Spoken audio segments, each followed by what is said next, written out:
Hey, feedback, you with me yet? All right. Well, I guess that we don't have our guest yet. Feedback, there you are. Oh my goodness, who is that over there? I'm not sure what's going on here. This fucking. I was Oh, looking there for we Danny go. There we Feedback. go. Um, All right. How much I of a see some. lag we got today? How much of a what? A lag? It's not too bad. Actually, we're already on. I clicked the wrong thing. So we're Okay. on, we're live, and we're good. What's up? Well, I'm pretty excited. I know there's a lot of doubters out there. I've been seeing the blogs, but let me just show you. I'm not sure if words can really explain what's going on. Now that I do like that. I do like that. You came prepared. Let me show you about the fan base before the pick. You see that? That's the fan base. That now this seriously. I'm being serious here. I wish you would stop laughing. This is the fan base before Manziel got drafted. This is the fan base Oh boy. after Manziel got drafted. I don't think we need words here, Huge. I don't think we need words anymore now, Oh, Huge. Yeah, that's the way we roll. That's the way oh, That's the way Johnny Football and Danny Feedback roll. I understand. no, Listen. There's a lot I'm of. pretty excited. I'm not that excited yet. Oh, Not okay. that pretty I'm pretty excited, but that was that was over the top excitement, which is a good thing for the Browns fan base. We That, need that. that's what I'm saying. I mean, this guy is not Brandon Quinn. I mean, he's not Brady Whedon. I mean, listen. This guy, he's the real deal. He's unconventional. All right. It's like a musician here, Huge. Do you want the guy that has ridiculous finger work and does pentatonic blues scales and writes lyrics about girls that he broke up with? No. You give me the guy that gives me the crazy sounds, does backflips, jumps off the stage. I want Johnny Rock and Roll, which equals Johnny Football. Now come on, get pumped, get pumped. What I'm else do pretty you pumped. need? Golly, these people are ridiculous doubting this man. This man is pure excitement. He's like Fran Tarkenton on meth. I mean, come on, what else do you want? Jeez. Well, I was already on board, and now I'm gonna go stalk the guy or something. That's what I'm Can I saying. borrow your little Can I borrow your little apparatus? Oh, that's not an apparatus. You. Oh. Yeah. Oh, so what a day. What a day. We all thought that it was, we got passed by twice. We almost cried. And now you're finding yourself live on the web. That's true. That's the way it goes, man. I've been waiting for this day for a long, long time. Well, it's funny. You're not the only one. My brother, 2 years ago, he said the Browns have to get this guy. And then when they passed him, like literally, he doesn't have a job. He doesn't have any obligations right now.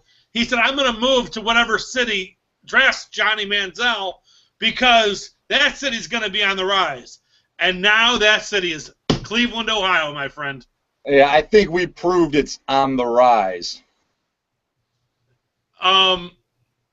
You can feel it all the way from Orlando. That's telling me something right there. Yes. It's going to be, I mean, and you got 2 first-rounders next year. I mean, this is Well, pretty that's much. the thing. They already have the safety net, and I don't think that's actually being broadcast enough. Even if Manziel is a flop, they still have 2 first-rounders next year. I mean, that draft was a thing of beauty. He played that thing like a fiddle.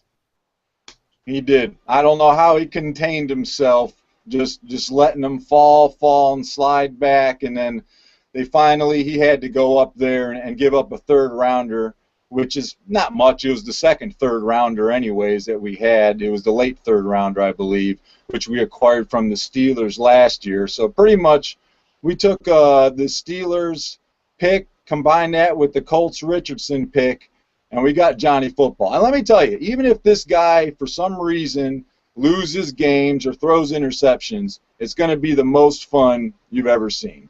And, I mean, Yeah. I watched 6 games of them last year. It's entertainment. And that's why I watch football as entertainment. I like the scrambling QBs. Okay, now wins are fun and all, but you can't tell me that right out of the gate that Bortles and Bridgewater are going to win more games. I mean, there's no head and shoulders above the rest. They were all in one clump together, and we easily got the most exciting guy, and I think the most passionate. This guy's crazy. I mean, this guy is seriously nuts, and he's going to bring it to the football field. And if I'm playing football, if I'm hanging, that's who I want on my team. He's going to bring everyone. He's going to get everyone fired up. I mean, that's what you need. That's what you need. It's a team game. Well, you brought it up in the opening, which was absolutely memorable and classic. And it's very true, and I've been saying this for a long time now, probably since we started the show.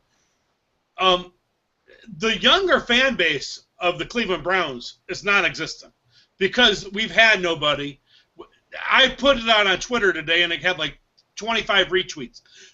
Johnny Manziel was 2 years old when the Browns packed up and moved to Baltimore. That's great. When they announced the move. So, these 21-year-olds now, have no recollection of what the Browns actually were. And now, if he succeeds, this is a whole new ballgame. Yeah, and he's set up for success. This ain't 99 when we were a team of just, not a team, just an expansion team with the expansion draft and the real draft, getting people's leftovers and all these rookies that never played and a head coach that wasn't fit to be a head coach. Now there's talent on the offense. There's talent on the defense. We snagged a cornerback that is almost Deion Sanders-esque, all right? He's not that good of a tackler as he's not. But if something that takes it off, he's taking it to the house. That name coming from you. You saying Deion Sanders and mentioning a cornerback is like people don't know how big of a Deion Sanders fan this guy is. Hey, I think you thought he was Deion Sanders for one time. He was an entertainer. I mean, this guy might not be as far as the entertainer, Gilbert, but he does have the return skills. If he gets that ball in his hand, he's probably going to house it. I mean, that's the thing. Now, he might not be that good of a tackler, but hopefully he can at least get to an average status of tackling. And, at first I was like, oof, this is looking rough. But, there's still a lot of draft left. I'm hoping today we can scoop up some more offense, either some more protection for the quarterback or maybe even another weapon, a receiver or something. I think Haslam's skills were at work in that trade. Getting a first-rounder and, just 5 picks back, and the first rounder next year. Did he offer them rebates or something? I mean, are there going to be like robbery charges or anything coming down the pipe? What you're doing. They should definitely, for what happened yesterday, him and Farmer and Pettin should have to serve some serious federal time because that was a crime yesterday. What we just did is a crime. And everything's working out. Roethlisberger's getting older. The Steelers are getting older. The Ravens are getting older. The Browns are young, on the rise.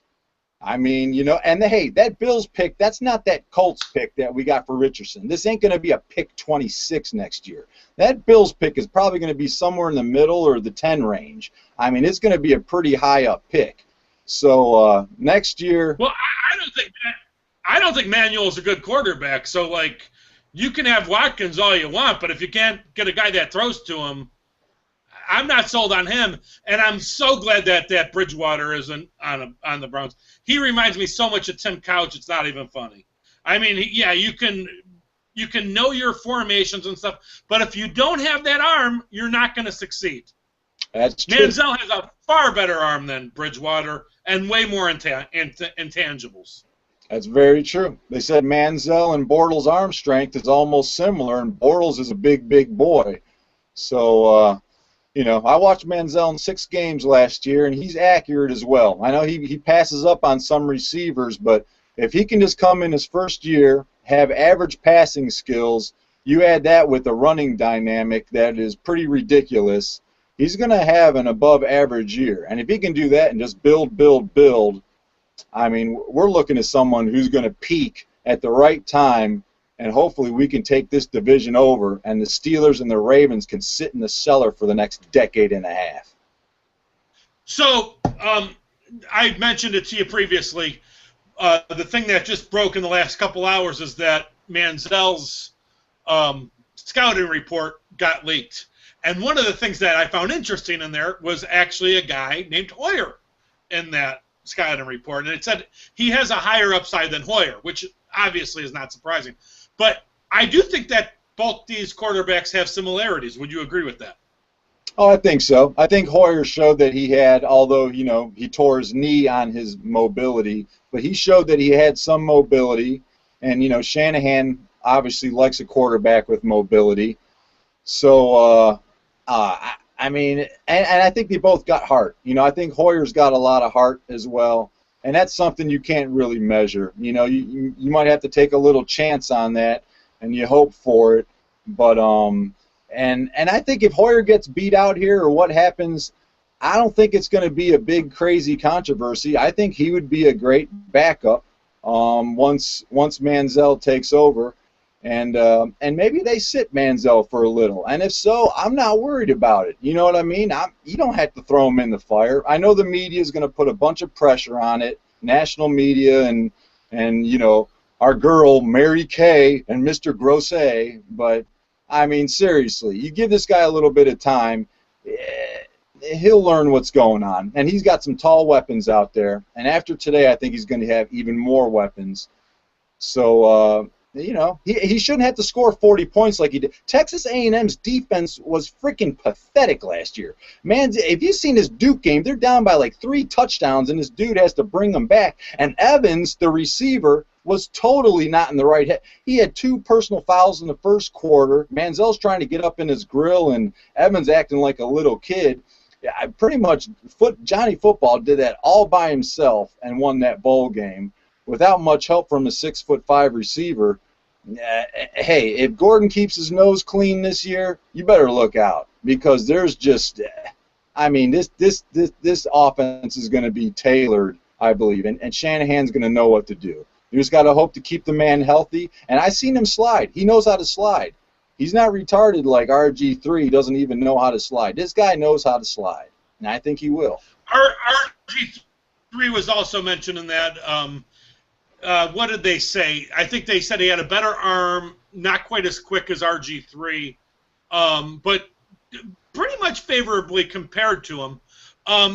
Another interesting tidbit is that Johnny Manziel, according to the New England Patriots scouting report, comes from outlaw bloodlines.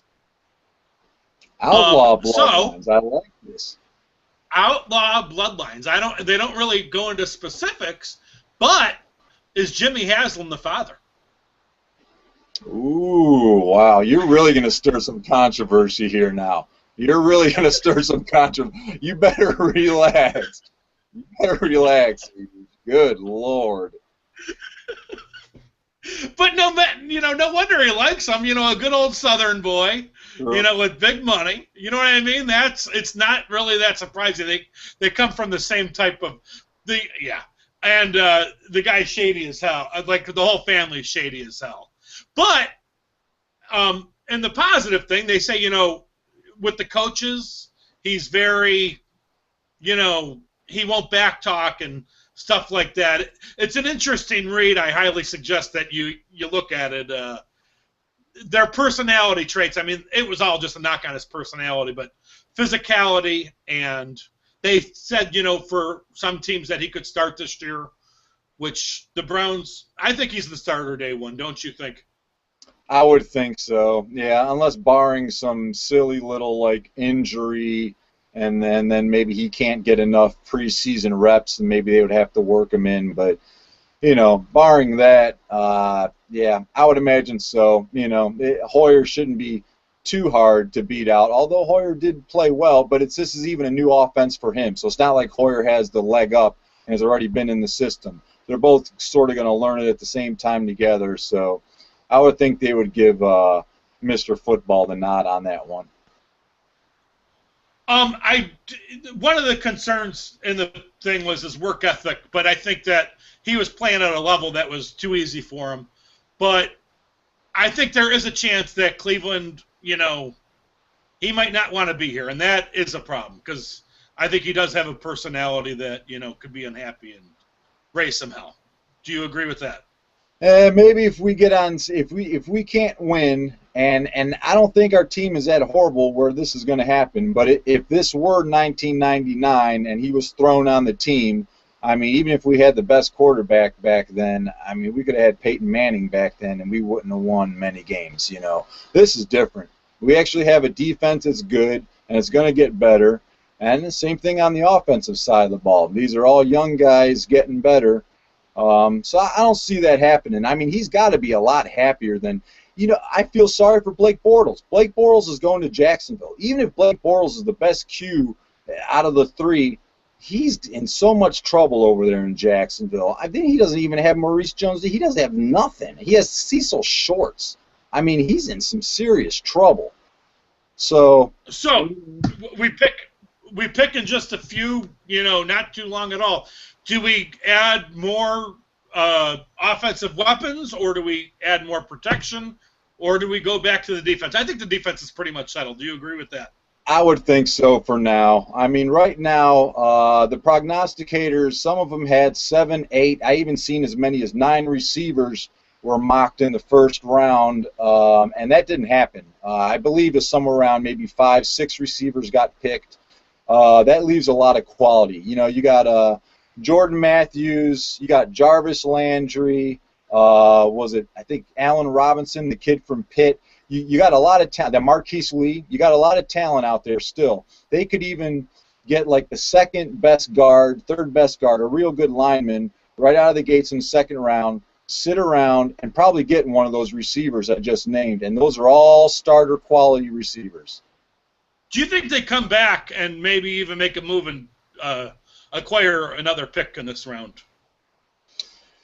Oof. Well, let's see. What do we got? We did give up a fourth, so we still got a third, a fourth, right, and a sixth and a seventh. So they can maybe bump up a couple slots, but probably not too much unless they started trading away next year's picks, which they could do. They could trade away next year's picks. As far as a fourth rounder from next year to go up or something, they could do something like that. Are we an 8-8 team right now? Oof. Now I'll tell you, the schedule is a little rough, especially at the beginning and the end, and they sort of screwed us on that bye week. I mean, I can't even see how you have a bye week that early in the season. It's just ridiculous. But even with those complications, I don't know. I'm thinking we're getting real near to the 7, 8, 9 win. Either way, I mean, if you told me they won 10, 11 games this year, I wouldn't be shocked. If you told me they only won 3 or 4, I'd be completely shocked. I don't think there's any way that we're in the cellar and we're picking in the top 5 next year. No way, unless we got maybe the Bills pick in the top 5, but not us. I don't think that's happening. We actually have depth. Even if Mr. Football would go down, we got Hoyer, and he's going to be a formidable backup. We're starting to get – that's what good teams do. I mean, you can't avoid a whole season with no injuries. There's going to be injuries, and hopefully the next man up is going to, do his job. So I believe we can do that. I concur 100%. Any closing thoughts before we sign off here? I hope we just go more offense, and more offense. I think you got to protect your investment at this point. He's going to run around once the pressure gets at him. Let's not have the pressure get at him. Let's have him do rollouts, which Shanahan's going to do. Move the pocket. Hand off the ball a lot. They're probably going to get another running back. I'm not sure if they're going to do it today because not one was picked. I mean, they might sit on that and do that Saturday and come out with a really good running back. So we'll see what happens here, but I think you got to keep it on the offensive side of the ball, and you know, that's pretty much it. I sort of like I really like what they're doing. You know, I tend to play a little bit of Madden. I don't even play the games. I just do the dorky off the season, simulate the season. You know, draft the players, trade them. This is exactly what I would have done, and they finally did it. You know, so if it crashes and burns, then whatever. I guess I'll have to blame. I'll take the blame for this one. All right, I'll take the blame for this one. Any message for Mr. Tony Grossi before we leave? Oh, yeah. I think, Grossi, bend over, buddy. I'm coming home. I'm coming home, Grossi. I am coming home. I'm going to turn your brown eye blue. Black and blue. You understand, Grossi? Yeah, I'm I putting thought it into you this. were right. I'm putting it